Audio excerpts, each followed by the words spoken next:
कोई सिर्फ 10 महीने की उम्र में अमर हो सकता है? क्या कोई खुद मौत की आगोश में जाकर 4 मरते हुए बच्चों को जिंदगी दे सकता है? सुनने में ये किसी फिल्म की कहानी लगती है, लेकिन केरल की नन्ही आलीन चेरिन अब्राहम ने इसे सच कर दिखाया है। 10 महीने की इस बच्ची की विदाई किसी आम अंतिम यात्रा जैसी नहीं थी। उसे पूरे राजकीय सम्मान के साथ विदाई दी गई।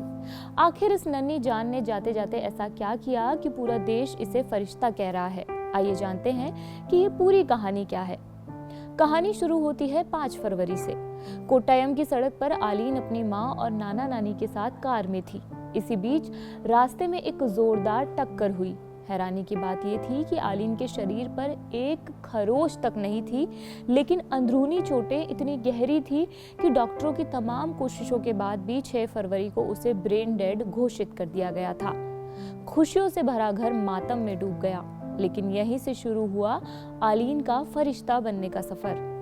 जब डॉक्टर्स ने हाथ खड़े कर दिए, तब आलीन के माता पिता एक बार फिर उन्होंने एक फैसला लिया। उन्होंने अपनी 10 महीने की बेटी के अंगदान यानी कि ऑर्गन डोनेशन का फैसला किया।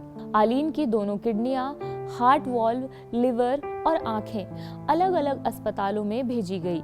नतीजा, आज आलीन इस दुनिया में नहीं है, लेकिन उसकी बदौलत 4 मासूम बच्चे मौत के मुंह से बाहर आ गए हैं। वो अब 4 अलग अलग जिंदगियां जी रहे हैं। अंतिम प्रार्थना के दौरान आलीन के दादा रेजी सैमुअल ने एक ऐसी बात कही थी जो आपकी आंखों में आंसू ला देगी शायद। उन्होंने कहा, मेरी पोती सिर्फ 20 महीने हमारे साथ रही, 10 महीने कोख में और 10 महीने जमीन पर। लोग पूछते हैं कि क्या दर्द है? हाँ, बहुत दर्द है, पर सुकून है कि मेरी आलीन आज 4 बच्चों में जिंदा है। केरल सरकार ने आलीन के इस महान बलिदान को सलाम करते हुए उसे पूरे स्टेट ऑनर्स के साथ विदाई दी है। आलीन ने साबित कर दिया है कि महानता उम्र से नहीं, त्याग से आती है।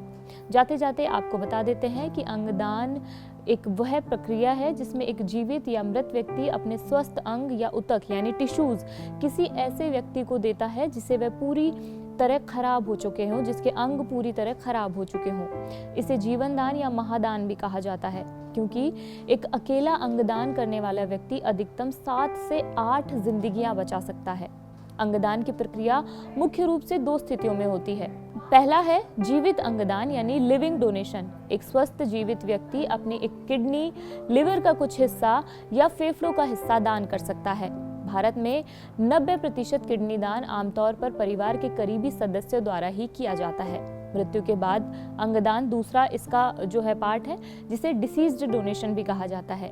ये तभी संभव है जब व्यक्ति की मृत्यु अस्पताल के आईसीयू में हुई हो और डॉक्टरों ने उसे ब्रेन स्टेम डेड यानी मस्तिष्क की स्थायी मृत्यु घोषित कर दिया हो। तीसरा है प्राकृतिक मृत्यु यानी घर पर।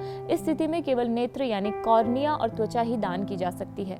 इसका रजिस्ट्रेशन करने के लिए भारत में कोई भी व्यक्ति national organ and tissues transplant organisation यानी NOTTO की वेबसाइट पर जाकर ऑनलाइन प्लेज ले सकता है। रजिस्ट्रेशन के बाद एक डोनर कार्ड जारी किया जाता है, जिसके बाद आप भी अंगदान कर सकते हैं। ये पूरी जानकारी आपको कैसी लगी हमें कमेंट बॉक्स में बताइए। मेरा नाम मनीषा है और देखते रहिए कड़क। शुक्रिया।